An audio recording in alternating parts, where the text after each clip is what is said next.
Hello les matheux! Aujourd'hui, je nous propose de revoir ensemble le décodage d'un calcul composé de plusieurs opérations.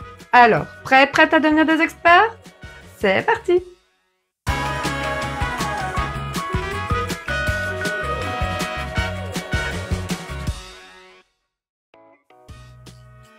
Bienvenue dans cette nouvelle vidéo de Math Expert consacrée au décodage dans l'univers des nombres.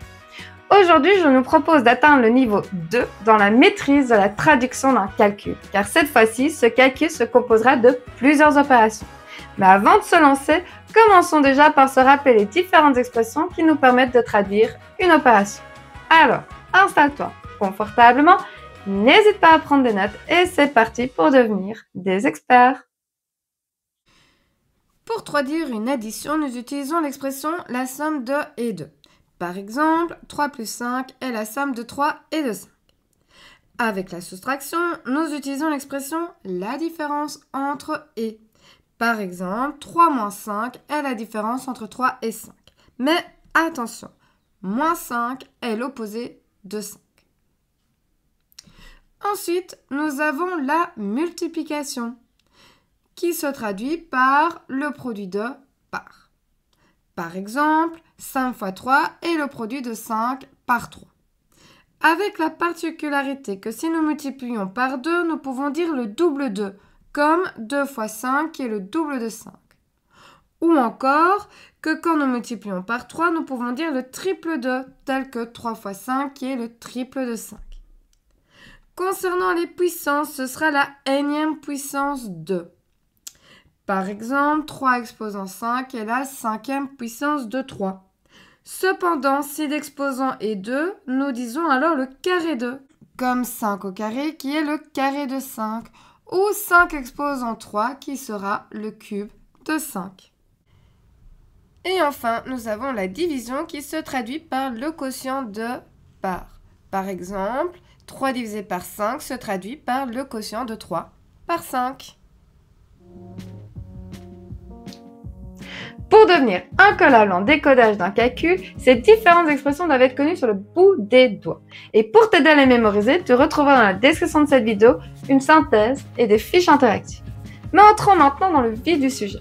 Comment décoder un calcul si celui-ci se compose de plusieurs opérations?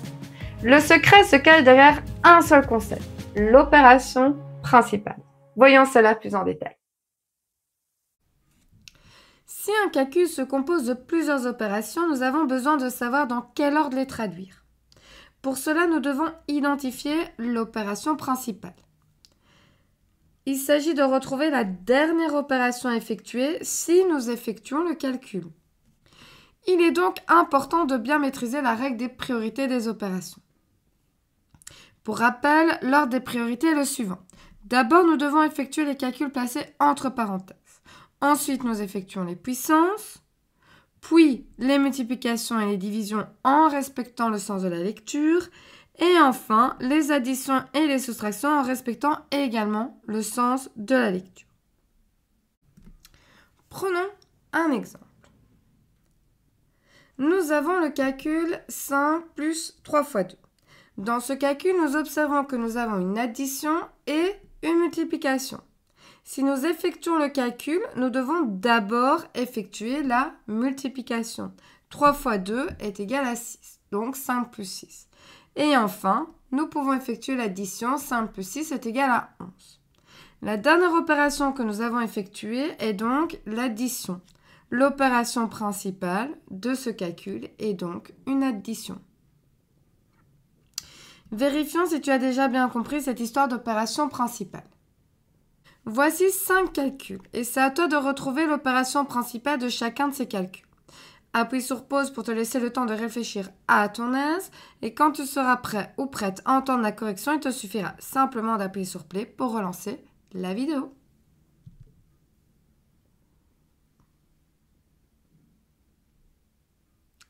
Alors, premier calcul, 10 moins 2 fois 3, nous observons que nous avons une soustraction et une multiplication.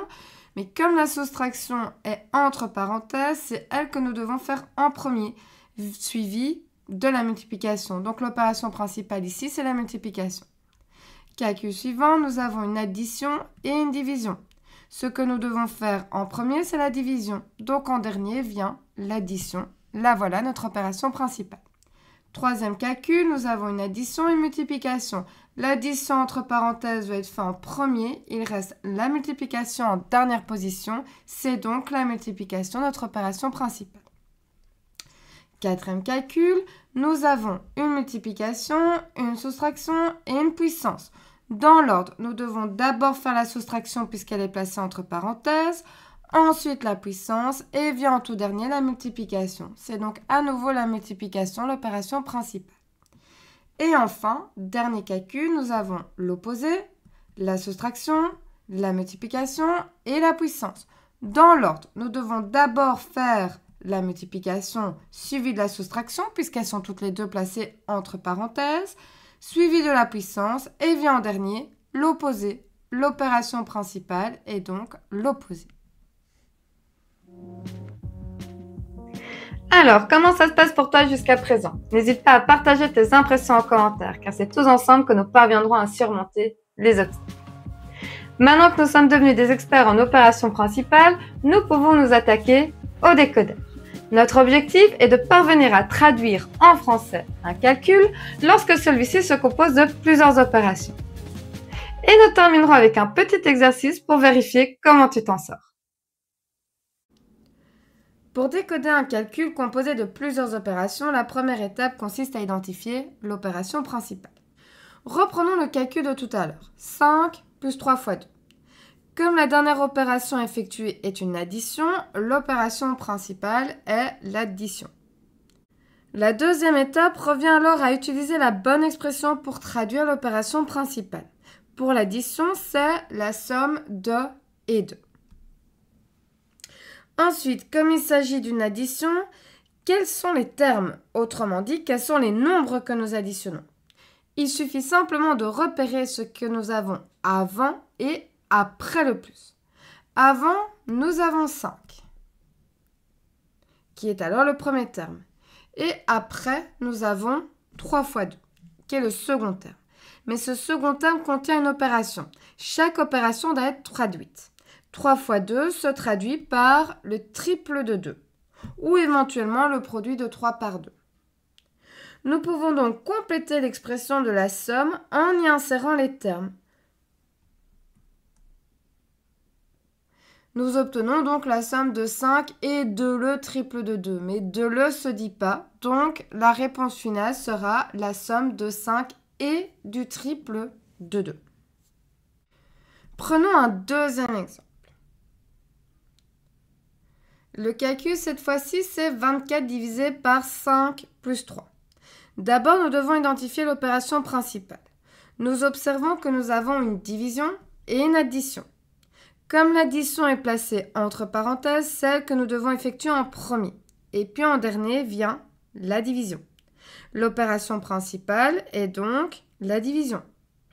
Une division se traduit avec l'expression le quotient de par. Avant le divisé, nous avons 24, qui est donc le dividende. Et après le divisé, nous avons 5 plus 3. Qui est donc le diviseur et qui se traduit par la somme de 5 et de 3. En complétant les pointillés avec le dividende et le diviseur, nous obtenons comme réponse finale le quotient de 24 par la somme de 5 et de 3. Prenons un troisième et dernier exemple, avec le calcul moins 17 fois 9. Nous observons que nous avons le moins de l'opposé et le fois de la multiplication.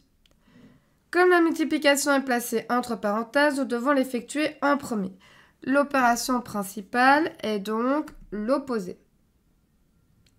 Et l'opposé se traduit par l'opposé de. Nous prenons l'opposé d'une opération. Nous prenons l'opposé de la multiplication 17 fois 9, qui se traduit par le produit de 17 par 9. Nous avons donc plus qu'à compléter les pointillés. Attention que l'opposé de le produit de 17 par 9 ne se dit pas. Donc on arrive à la réponse finale, l'opposé du produit de 17 par 9. Vérifions si tu as bien compris avec ce petit exercice. voici 5 calculs à décoder.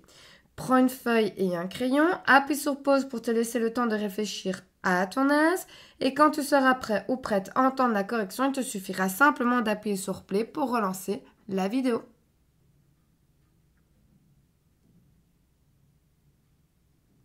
Alors, moins 5 plus 2, l'opération principale est l'addition et elle va se traduire du coup par la somme de l'opposé de 5 et de 2. Deuxième calcul, l'opération principale est la multiplication, donc le produit de 6 par la somme de 10 et de 1. Troisième calcul, l'opération principale est la puissance, exposant 2 qui se dit le carré, donc le carré de la différence entre 4 et 3. Ensuite, 9 moins 6 divisé par 2, l'opération principale est le divisé. Donc, le quotient de la différence entre 9 et 6 par 2. Et enfin, cinquième et dernier calcul, l'opération principale est l'addition, donc la somme de la cinquième puissance de 8 et de 9. Et voilà, j'espère que cette vidéo t'aura aidé. N'hésite pas à le dire en commentaire. Et si tu as des questions, tu peux également les déposer en commentaire et j'essaierai d'y répondre du mieux que je peux. De plus, n'oublie pas d'aller checker la description de cette vidéo, tu y retrouveras différents liens qui ont pour unique but de t'aider à renforcer ta compréhension. Car la règle d'or pour réussir en mathématiques reste toujours la même, faire régulièrement des exercices à la maison. Quant à moi, je te dis à très bientôt pour une prochaine vidéo.